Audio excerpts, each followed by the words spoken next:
Thank you so much, Dr. Crawford. I'm very happy to be here and be invited to speak here. This is better. Yeah. And first of all, a small joke I thought I would share with you. Speaking at the John Paul II Institute, to show the relevance of John Paul II might seem strange to you. Yes. It kind of reminds me of the essay we were required to write in the communist Poland. Who is your hero and why Lenin?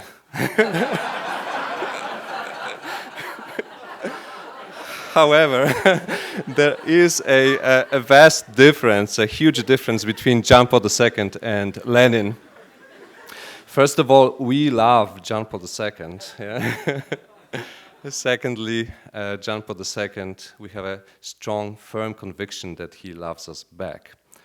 But seriously, it is always good and fitting to rediscover the richness of John Paul's insight simply because his thought is thoroughly grounded in God's wisdom and love. My lecture will consist of two parts, informative and expositive. First, I will speak on several components in Karol Wojtyła's thought. Second, I will describe the ECE project, that is the effort of the John Paul II Institute in Washington, D.C. to make Karol Wojtyła's thought more readily available to the English reader. We are justified to say that the encounter with the other is one of the central themes of Karol Wojtyła in his theology, in his philosophy as well as theology and even poetry. Therefore, although my presentation will focus on his philosophical thought, I will not shy away from using his theological or even poetic insight. So, on to the part one. First, let's talk about realism. Let me begin by describing Wojtyła's cognitive epistemological attitude toward the world. Above all, we can call him a realist. That is, he sees the existing world as something ontologically transcendent with respect to the knowing subject, that is man, though knowable. This realistic approach recognizes two things. First, there exists the other outside of me, that is outside of my consciousness, and this other, whether the world in general or any beings living in it, is one that I did not create. He exists independently from myself. Second, this other is knowable and lovable. I am able to interact with him. In other words, I am able to encounter this other. I can enter into some kind of dialogue with him. Realism acknowledges the following fundamental fact.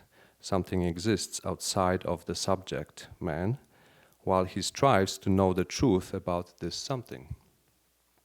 Ultimately, Wojtyła sees realism as the harmony between the subject and the objective reality based on the ontological distinction between them.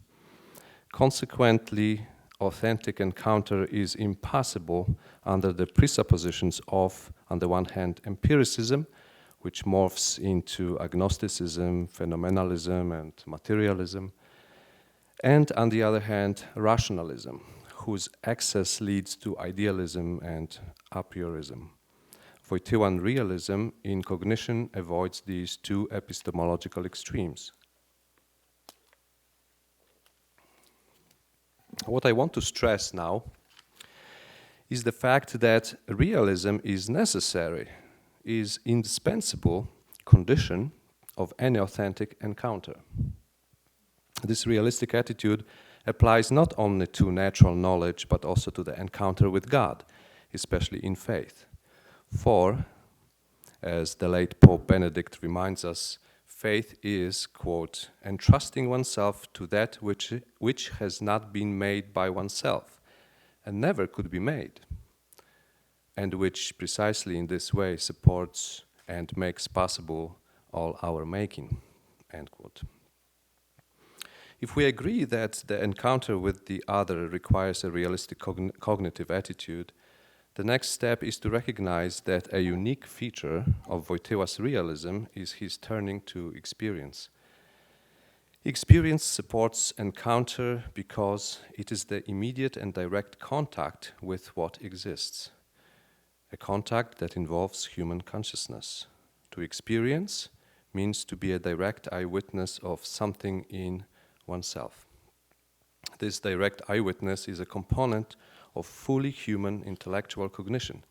By experience, Wojtyła does not mean the contact with the sensual affective data alone, which the mind then orders and interprets. Instead, experience is already a certain understanding, certain intellectual interior vision of what is experienced. Hence, in Person and Act, Wojtyła states that, quote, every experience is also some understanding, end quote. This understanding is linked to mental consciousness, though I shall not discuss the relation between consciousness and cognition here. Most importantly, man in some way experiences himself in his every experience. However, Wojtyła is aware that whatever exists with respect to the person exists really, that is outside of consciousness, and intentionally, that is in consciousness. This also applies to the moral subject, the human person and his action. There is no other way for a person to know the reality in a personal way except with the help of his mind and consciousness. Hence, in Love and Responsibility, he writes, the person is an objective being, which, as a definite subject, most closely contacts the whole external world and most thoroughly inheres in it precisely through his interiority and interior life, end quote. We see that Wojtyła's realism is fully personalistic. The encounter with the other cannot be but personal, in the case of persons. Therefore, one can choose to learn about the human person as the subject of being and action, suppositum, directly from his experience of living and acting in the world, and seek explanation for this lived experience in the sphere of being. In other words, the order of consciousness, percipi, only reflects what occurs in the order of being, esse. Hence, the scientist-thinker can focus on the lived experience of human acts as they are reflected in consciousness without falling into subjectivism and idealism, where percipi equals esse. Wojtyła applies this method in his masterpiece, Person and Act.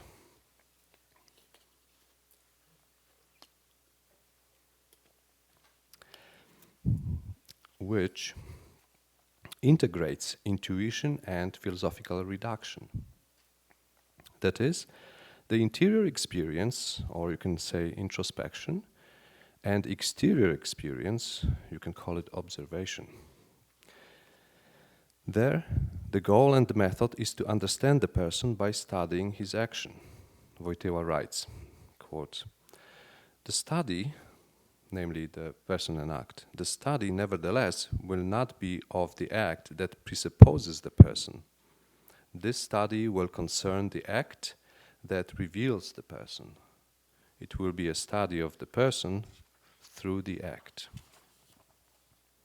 The goal of understanding and interpretation is an adequate image of the experienced object, in this case the human person and his action in the world. Now, the point of these anthropological reflections is that realism demands not only an objective look at the person, but also a subjective psychological insight. In other words, in order to understand the human person in his richness and depth, he should be considered from the objective perspective as a metaphysical subject of being and action, that is, as a suppositum, as well as from the perspective of consciousness, as a psychological subject who has an interiority full of specific lived experiences. To use Wojtyła's words, quote, The human person exists in these two profiles and knows himself in them, end quote. The profile of being and that of consciousness do not exclude or obstruct, but reveal and complement each other. Hence, Wojtyła advocates using methods corresponding to each of the profiles together in correlation, namely the method of integral experience and that of internal experience or introspection. Otherwise, one may fall into a unilateral vision of man, empiricism or idealism, to name a couple. According to Wojtyła, the encounter with consciousness does not have to obscure being, but rather manifests the suppositum all the more. In sum, Wojtyła does not consider the phenomenological and metaphysical methods as contradictory, but quite the contrary, as complementary and mutually enriching. Wojtyła's epistemological position expresses his profound trust toward man and the world. Wojtyła is not one of the so-called masters of suspicion, who condemn what is human in advance, as it were, by their aspectual and negative anthropology. We can call this attitude toward the reality optimistic. That is Wojtyła's attitude, both from the perspective of the subject and the object of knowledge. For the Polish thinker, man with his cognitive faculties can be trusted in his perception of the world. Man is capable of detecting falsehood and deception. Human experience can be trusted as the reliable means of contacting the reality. On the other hand, Wojtyła trusts the reality itself. The existing beings do not attempt to deceive man. Quite the opposite. They are generous in their very existence. In a sense, they want to be known, to share the truth about them. They open themselves to the knowing subject by manifesting their essence to him and, so to speak, expect to be loved.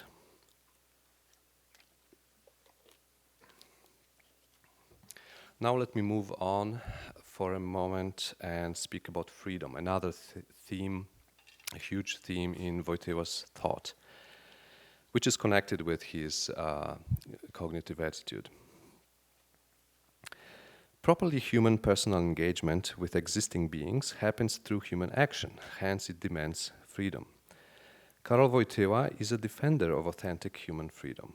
He rejects two extremes in understanding of it. The first one is determinism. Man is not free. Instead, man is determined from within by psychosomatic processes, drives, instincts, and from without by nature and society. The second extreme is indeterminism, namely freedom from all determinism. It is basically an independence from all goods and beings and indifference to the other, indifference to them. In the Hegelian idealistic version, freedom is an independence from matter. It is a return to the spiritual absolute, to the world of pure ideas. In the Marxist materialistic version, freedom is the awareness of necessity, which allows one to use this knowledge to dominate oneself and nature in accord with one's own goals. Which, by the way, makes us realize that a lot of the Western world, so engrossed in its technological advances, has been afflicted by Marxism. According to Wojtyła, freedom is neither an escape from the goods of the world or from one's body, nor a manipulation of beings. In my opinion, Wojtyła saw that the indifference, disrespect, or hatred of things, of created beings, is eventually transferred to the disregard and abuse of human persons, with their bodies and their drives and instincts. In other words, the contempt for creation, for nature, is a cause of human alienation and estrangement from self. although the true root of alienation, according to Wojtyła, is moral evil. Instead, freedom is a sort of respectful collaboration or sincere dialogue with beings. Wojtyła recognizes that man is not a necessary being but dependent on others for existence and happiness. In philosophical terms, we say that man is contingent. Man is also a potential being. No one is perfect in this world. No one is born perfect. But everyone strives for happiness. Therefore, human freedom is exercised within man's orientation to goods, or to use the thought of St. Thomas, to the universal good, in which man rationally chooses the means needed for human freedom, means needed for actualization of his being. Grasped in the context of contingency and possibility, human freedom cannot be the origin and the norm of truth.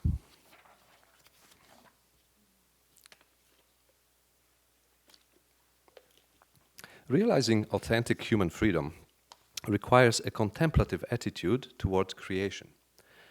The Wojtylian concept of freedom corresponds to that presented by the pastoral constitution Gaudium et Spes, which discusses the significance of science and technology vis-à-vis the autonomy of created things. The Constitution recognizes this autonomy as the possession of proper laws and values by created things and societies.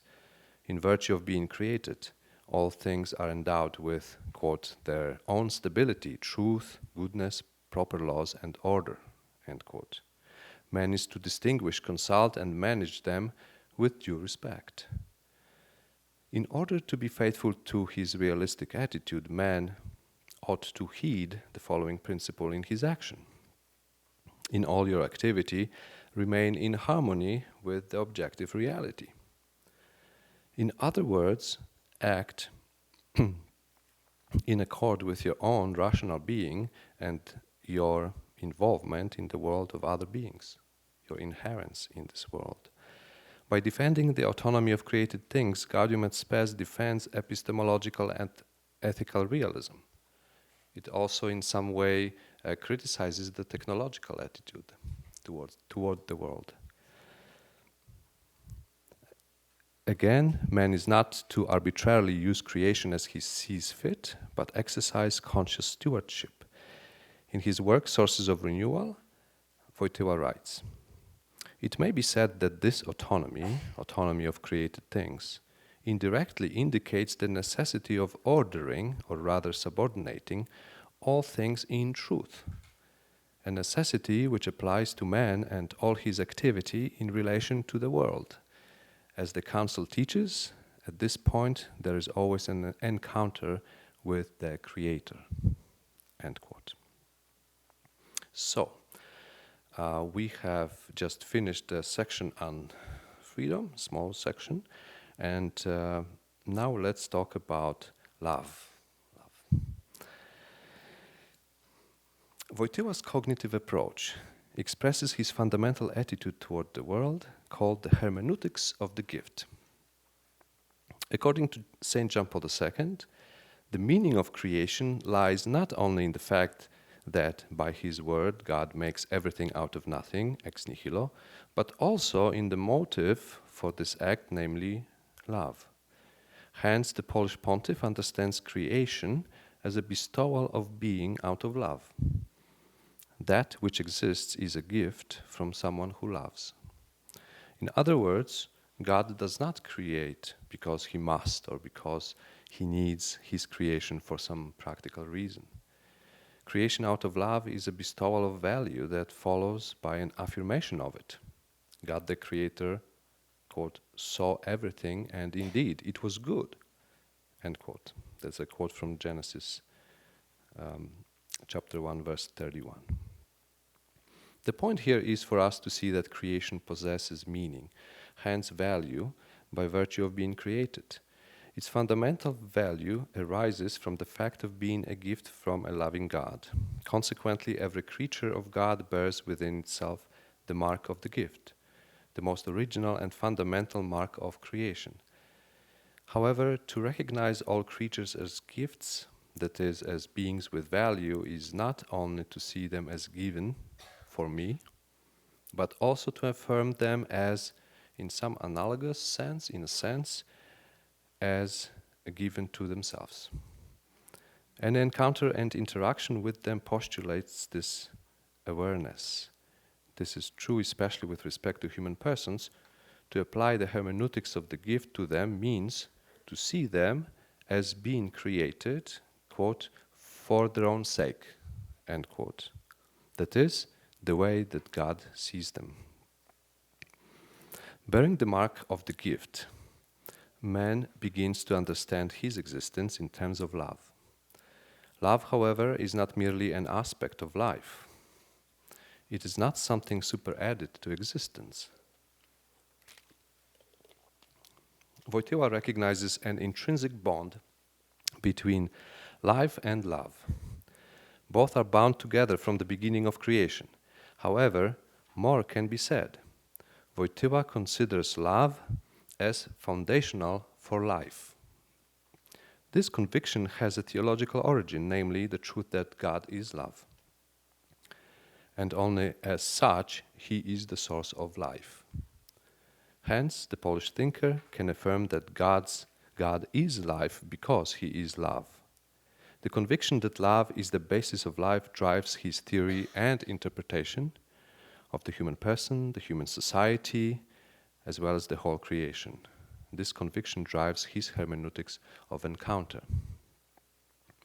Because of this primacy, the primacy of love, Wojtyła is able to say that, quote, love explained everything to me. That is a passage from one of his poems. Unless it is the foundation of all life, love would not be able to explain everything. This is exactly what is stated on the John Paul II Institute's website. And I quote, "Nuptiality opens the person to the truth of love, and from this unlocks the truth of all reality." End quote.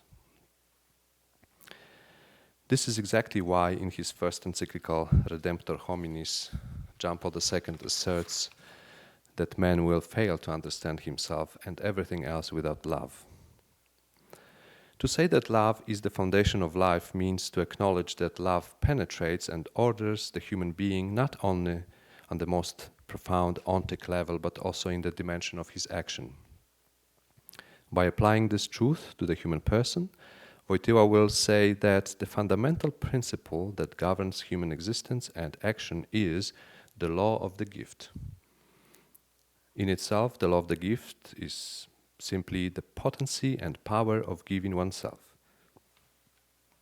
That is rooted in the structures of self-possession and self-governance proper to man.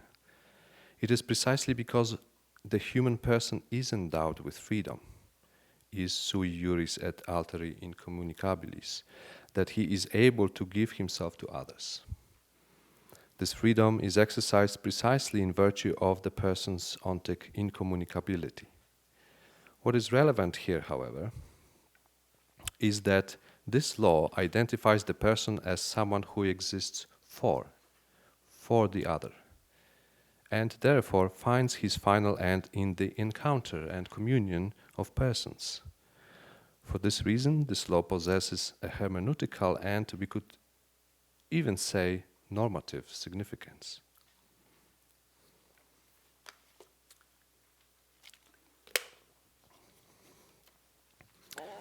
Wojtyła admits that the law of the gift permeates the entire person, including his body and sexual distinctness.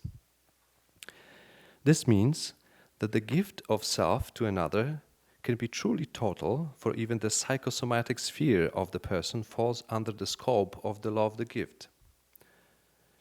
Although this is the case, the law of the gift is primarily a spiritual reality that is simply unfolded in the visible sphere. It is that which determines all actions and passions of man, including, or should determine, including those that have a sensual or even vegetative character, some of which are not even made conscious. Wojtyła captures this important principle as follows. And this is a quote from Love and Responsibility, very well translated in my edition. All right. Okay. Here's the quote. The very need to give oneself to another person is deeper than the sexual drive and is connected above all with the spiritual nature of the person. It is not sexuality that evokes in a woman and a man the need for reciprocal self-giving, but quite the contrary. The need for self-giving, which is latent in every person, is unfolded in the conditions of bodily existence and on the substratum of the sexual drive through the bodily and sexual union of man and a woman in marriage. End quote. This passage does not affirm dualistic views on the person a la Plato or Descartes. Quite the contrary, it simply introduces us to the vision of man as a sign, according to which the body is the terrain for the expression of the entire person. At the same time, it grounds the personalistic principle of conjugal life, in which it is love that governs and should govern the sexual expressions of spouses and not vice versa. Another point of the above quote passage is to show that it is not possible to understand the body and its sex outside of the proper understanding of the person, outside of the proper personalistic hermeneutics. But what lies at the foundation of this self-giving attitude and action is certain reciprocity, or rather reception. The first anterior disposition of love is the welcoming of the other into one's own heart. Love presupposes an encounter in which I affirm the presence of the other in my heart in full wonder and appreciation of this other. Wojtyła simply says, love is the affirmation of the value of the other person. In his Theology of the Body, John Paul II states that, quote, love makes the other I, in a certain sense, one's own I. Love not only unites the two subjects, but it allows them to penetrate each other so mutually, thereby belonging spiritually to each other. The I becomes, in a certain sense, you, or thou, and the you becomes I, end quote. In other words, John Paul II sees the essence of love as a certain perichoresis, mutual indwelling, to use the Trinitarian term. Let me also note that this welcoming of the other into your interior self is the anterior disposition of not only spousal but also parental love. In my opinion, to welcome the child into one's heart is the essence, so even before the child is conceived, and of course after the conception and birth. To welcome the child into one's heart is the essence of what is commonly called the pro-life mentality. Okay. Now let us move on to another theme.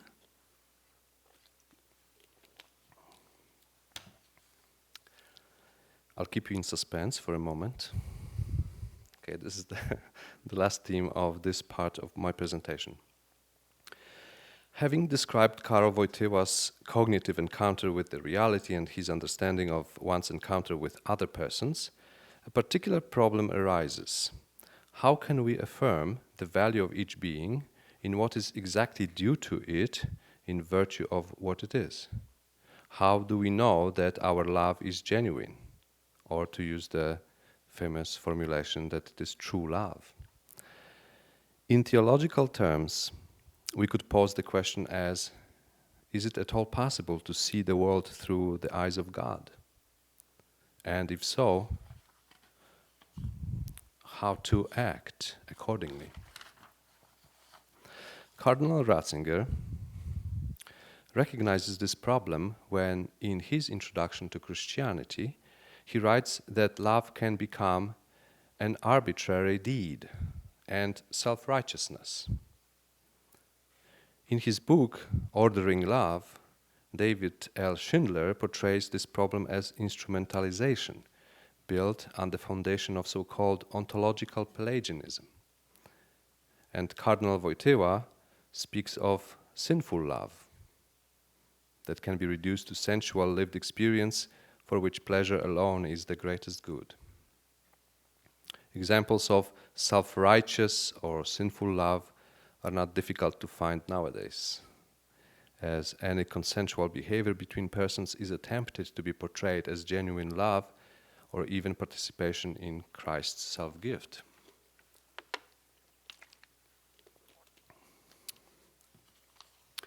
This question can be answered in different ways.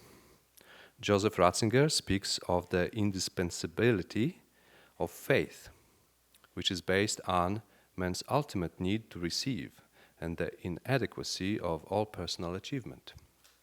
David Schindler identifies the necessity of, quote, an anterior gratitude, listening, patience, contemplativeness, wonder, end quote, for the personal response to be genuinely loving.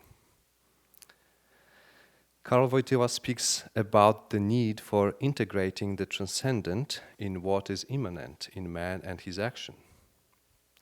What I want to emphasize now as the indispensable component of genuine encounter of persons in love is love's ethical character. For Wojtyła, morality is something essentially human, personal, something that is indispensable for proper, genuine encounter with man and with God, as well as with the whole of reality. It is the experience of morality that affords insight into what is deeply human. For example, you will find a lot about the lived experience of duty when you read Person and Act, and a great deal about the sense of shame when you pick up Love and Responsibility. Of course, there is a lot more to love and responsibility than simply shame. One profound element that ensures the proper vision of the world in truth and contact with it is what so-called ethos. The Polish thinker understands ethos as a certain interior world of values that is experienced with its hierarchy by an individual or a community in a particular epoch. So very closely related to Max Scheller's understanding of ethos. In his works, Wojtyła recognizes a hierarchy of beings or goods which man apprehends or discovers, and which is based on the being's immanent perfection in the world. He affirms that there also exists a hierarchy of values, that is, a certain order of importance among them. Without spending much time on this point, let me simply remark that I find these two connected, and which is the difference between Wojtyła and Scheler, for example. Let me simply remark that if we consider the values of beings themselves, the latter hierarchy, that of values, is in some sense correlated to the former, that of beings' goods. At any rate, I want to highlight 3 points about the hierarchy of values before we move on. First, there exists such a hierarchy. Some values are superior to others, some are subordinated to others. This hierarchy is simply given to and experienced by man and not logically constructed by him. Even though the ethos of an individual or an entire society can change with time and culture. The task of the human person is to correctly recognize this hierarchy and adopt it. In other words, man's task is to have the proper ethos. Second, this correctly recognized hierarchy of values must be retained in human praxis, in human action, so that the human person can experience and affirm beings for what they truly are. Third, if we consider values from the perspective of their bearer, that is the person, it is he who is the highest value. All the other values are subordinated to this central value because they serve it. Against all objective values, Wojtyła places the moral value, the moral goodness or evilness as highest, for as he declares, quote, "The superior value is that which perfects the human person as such," end quote. And by the way, another valid and complementary interpretation of this saying is that God is the highest value of man. Now a few words about the objective dimension of ethos. Furthermore, Wojtyła recognizes an objective dimension of ethos. Ethos itself is shaped by an objective system of moral values, such as, for example, the gospel, or in other words, by a transcendent norm of morality, a norm that is a principle of actualizing the dignity of the human person, being good as a person and acting well. Hence, it is proper to speak of the Christian ethos, which accepts the commandments and the hierarchy of values that corresponds to them, to the commandments, entrusted to mankind by our Lord Jesus Christ. Nevertheless, due to a particular sensibility of the individual or the community to various values, ethos can develop over time, thus shaping a different response to these values in a particular culture and epoch.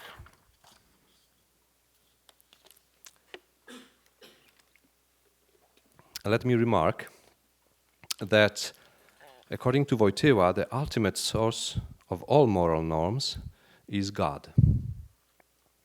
The supernatural origin of moral norms is easily acknowledged in sacred scripture. There we find multiple normative statements in the form of commandments, counsels, examples for imitation, all expressions of God's wisdom aimed at helping man govern his conduct. Finding the created human nature as the source of moral norms, as a form of natural law, only coincides with the norm's supernatural origin. Now, a few words about the subjective dimension of ethos, and which will bring us to conclusion. The characteristic trait of the human person is that the transcendence of his moral action is coupled with its immanence. That is, with the fact that man is holy in his act, in his action. In the previous paragraph, we intimated that man's expression in action should correspond to the intention of God, the Creator and Redeemer. Now we shall highlight the subjective or personal moment of human morality. This moment is nothing other than an opening of the human person's heart and mind to the self-giving of God in Jesus Christ. Okay, I'm a theologian, so I'm just very familiar and love theological language. Now, opening of a heart and mind to the self-giving of God in Jesus Christ, to the mystery of love and life, to use more philosophical terms. John Paul II describes this personal moment in terms of human ethos. As I explained, ethos is man's interior world, hierarchy of values that shapes his action. Ethos is formed precisely through the subject's experience of value in truth. Quote. This is a quote from the Theology of the Body. Ethos denotes, in a sense, the entering of the eye into the depth of the norm itself, the norm of morality, which is the principle of being good and acting well. And at the same time, the descending of the norm itself into the interiority of man, the subject of morality. Moral value is connected with the dynamic process of human interiority. End quote.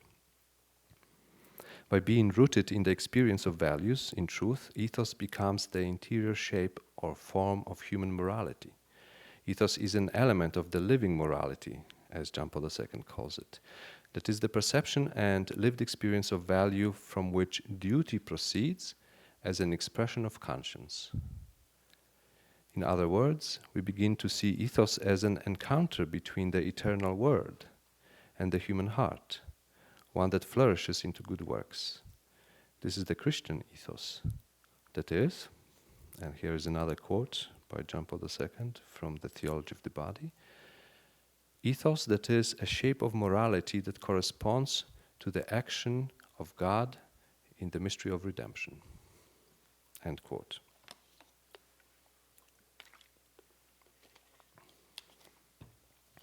What our reflections demonstrate is that man's encounter with the world and all the beings in it, in all his actions and interactions, inevitably possesses an ethical character.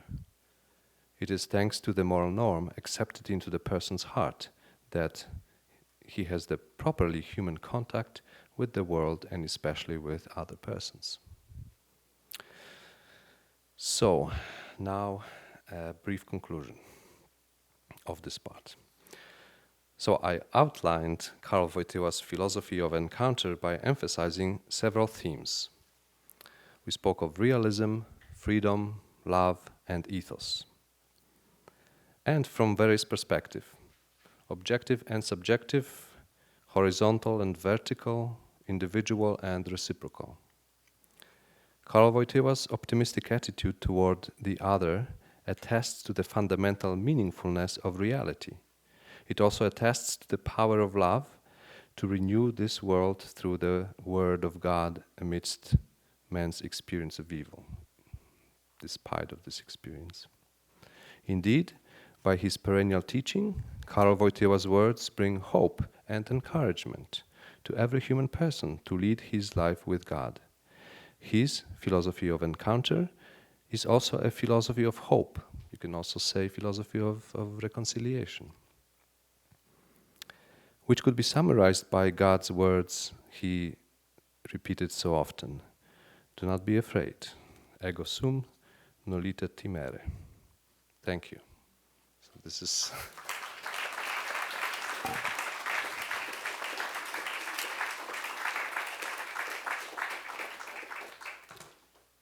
So now we can move to dessert. And I'm going to do something I never do. That is, use a PowerPoint presentation. Okay, I never do that. But I have some pictures to show you, and so there was no other way. Here is, okay, so the second part of my presentation, more exposition than information, is basically to tell you a little about the ECE project that the John Paul II Institute has been involved since probably 2013, or maybe even in idea, maybe even earlier. So, okay, let's start. So first, I'll show you a slide. Next slide. So the ECE project is the English critical edition of the works of Karol Wojtyła, John Paul II. So you have the basic information here. The main players, so to say.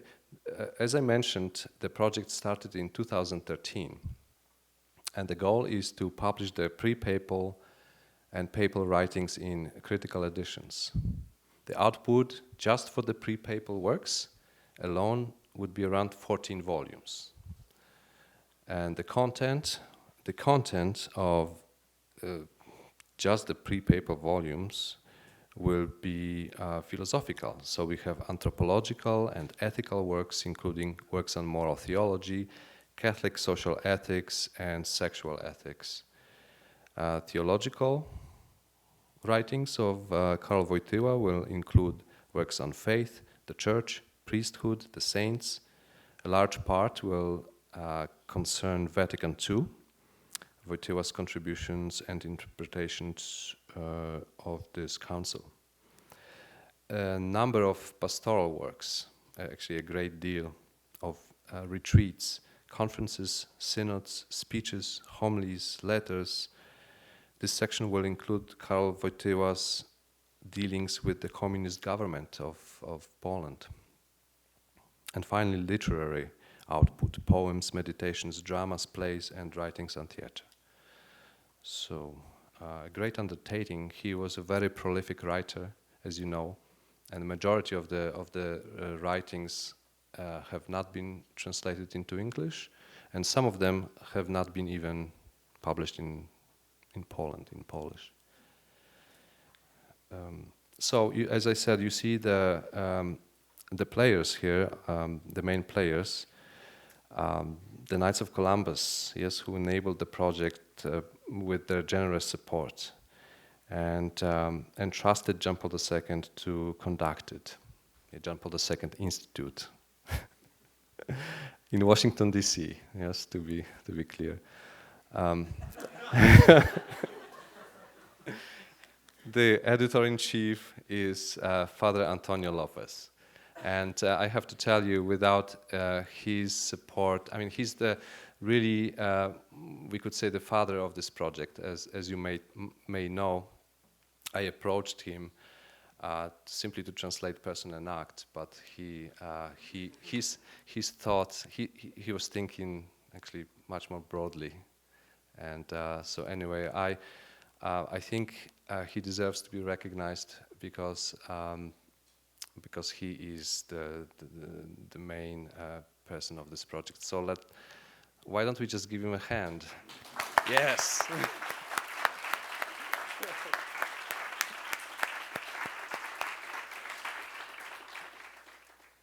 Okay, now I'll show you a certain process that we go through with each volume. So various stages. I divided the process into 5 stages. At the first stage, we gather source materials from archives, review them, photocopy them, obtain published versions of the texts. The second stage includes transcribing manuscripts, processing the typescripts and published texts with the OCR software, comparing original manuscripts and typescripts with the published texts, comparing various published editions with one another. At the third stage, we have edition, so we're finding the authoritative text to be translated and marking differences between various editions of the text. The penultimate stage include translating, reviewing the translation, copy editing, and the final stage, publication, we work with the publisher on typesetting, cover, and index. So here it is in a nutshell, the stage. Let me show you the main research centers. The main one is the archive of the Metropolitan Curia in Kraków, Poland. And you see the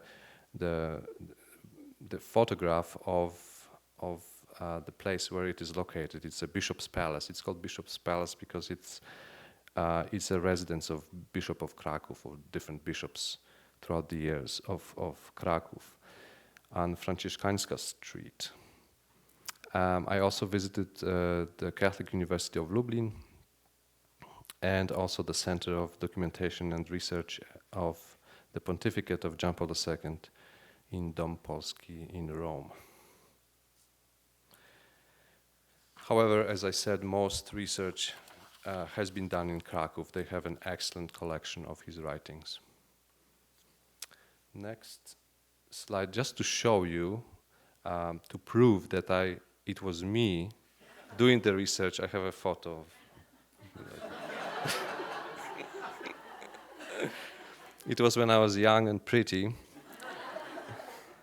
On the right-hand side, you see a photograph with Sister Teresa Sawicka. She's from the Congregation of the Servants of the Most Sacred Heart of Jesus. She's one of the archivists who helped me a lot. Now, next slide shows a chapel in the Bishop's Palace. The photographs are from about 2018. Why is this chapel significant? Well, first of all, this was the place of Karol Wojtyła's ordination to priesthood in 1946. It was restored in 2008, so it doesn't really look like it used to. There is a new altar, especially the altar is new. You see this, this is a silver altar, which depicts various places linked to John Paul II. This chapel is also a place where he did a lot of writing. So he would write various books. I was told he wrote Love and Responsibility and Person and Act, at least parts of those books in this chapel.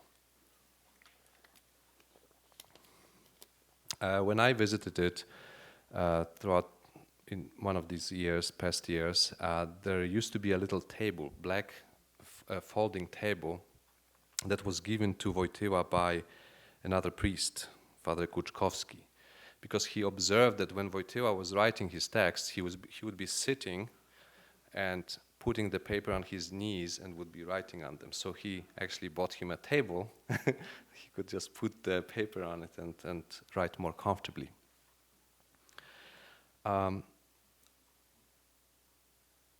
I want to show you to the left of you may not see it very well, but to the left, just underneath the picture of John Paul II, there is his relics. So there are a few of these relics located around the world. I think we have one here in Washington, D.C. This is a relic of his blood, which is called a living blood because it never coagulates. It's always liquid. And so one of the places in Poland is in the chapel. So if you have a chance, if you go to Poland, I think you need to know someone to show you the chapel, but but you can apply and see that.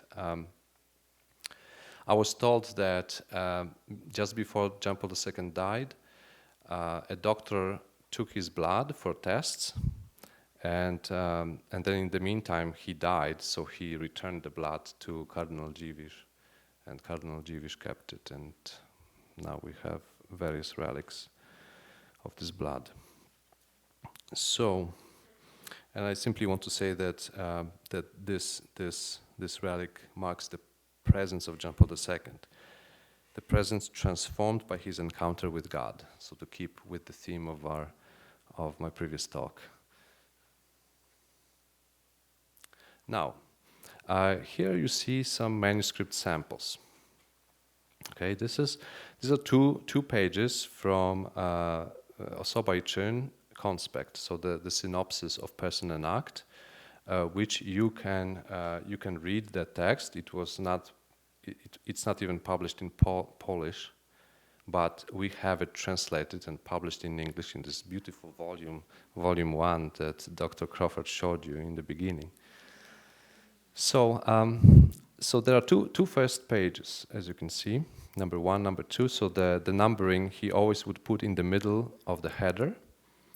And what I want to draw your attention to are those markings in the header on the left and the right side, which are completely ignored in translations. Okay, so they are not reproduced in any translations, but they are in original manuscripts. So you see on the left. So next slide will show you. On the left-hand side, you see he would write AMDG. You can barely decipher, but that's what it says. Ad Majorem Dei Gloriam. J and M, Jesus and Maria, and Hero for Christus. So, and each page would have one of these headers, one of these abbreviations on the top left. On the right-hand side, it would be simply a prayer in Latin. So various prayers. So he would start, for example, and this is totus tuus ego sum, and he would continue on the next page. So he would start on the prayer on one page, and then the next page the prayer would continue until he runs out and he starts another one. And this is just 3 prayers. There are many more, of course, and always in Latin, probably from the breviary. So the first one here I included Totus tuus ego sum, Veni Sancte Spiritus, and Ave Maris Stella. Now, why I wanted to show you that? For 2 reasons. First that to show that he was a man of prayer. As you know, that he prayed a lot and always prayed. And from what I know from the sisters who told me about those who knew him, like Sister Teresa, for example, which the picture of whom you saw before.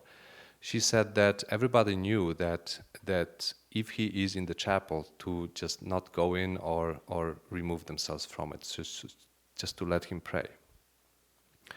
But my point is that you can see that prayer is an encounter with God, and or as Wojtyła would say, encounter with the human will and the with divine will.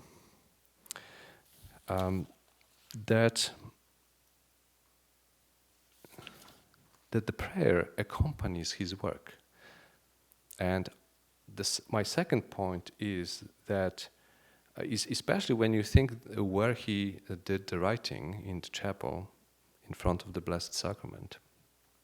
But on the other hand, his work is in some way a fruit of his prayer, yes? So, and these headers actually prove the point.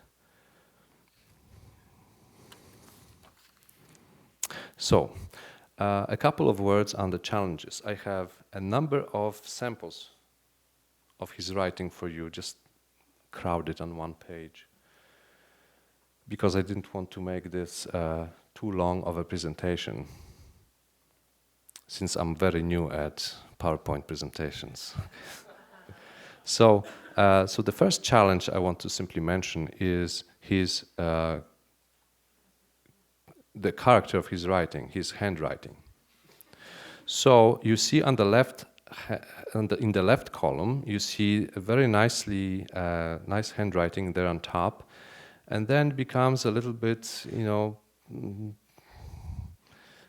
condensed, more difficult to read. And on the bottom, on the left, you can tell that he was really hurrying up. It's unless you know his handwriting, you just don't know what it's written there.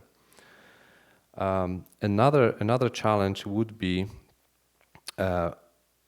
works in different languages. So majority of them are in Polish, and but there are, you can see here an example of a Latin text written in Latin. He knew Latin very well. He could just write it like he was writing in Polish.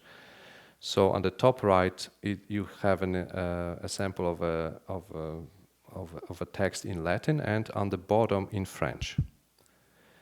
Even though we also have other languages, so there are texts in German and Italian and Spanish. Even though most of the texts are in TypeScript already. So many of them have TypeScript and manuscript, and some of them just are in manuscript, and some of them are just in TypeScript.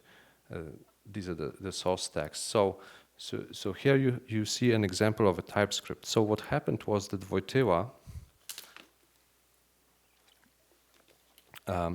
had helpers who would help him type. 2 sisters. I have 2 names, and from the same congregation as Sister Teresa, the archivist, Sister Jadwiga Bobek and Eufrozyna Rumian. These 2 sisters would type his handwritten writings into with a typing machine, a typewriter. And one of the challenges is that he would go over these texts, as you can see here, and correct them. So my job was to find the final version, yes. And I don't remember what this. It's probably from Person and Act. Here you have a screenshot of one of the pages of my translation of Person and Act. How I work is that I highlight each sentence with a different color, and that it helps me to quickly not to miss anything and quickly compare the parallel places. But as I told you, I have to look at various editions and also the original TypeScript and arrive at the authoritative text to be translated then. But all the essential differences are marked in critical apparatus. And here is another example of translating participation and alienation. There are various editions. The major one, the most recent, that is the oldest one, is from his lecture at Harvard. All right. So we kind of looked through all the whole process and the final step, publication. As you know, so far 2 volumes were completed: Person and Act and Related Essays, and the Lublin Lectures and Works on Max Scheler. Yes, since we are publishing the philosophical works at first, these are most challenging texts to translate, and that's why it's taking a little more time than I presume we'll have with, for example, pastoral works. So I hope we'll spend less time on those other works. Anyway, this is the end of my presentation. Questions? I think we have, I don't know, do we have time? Will we do questions and answers? Thank you. Thank you very much.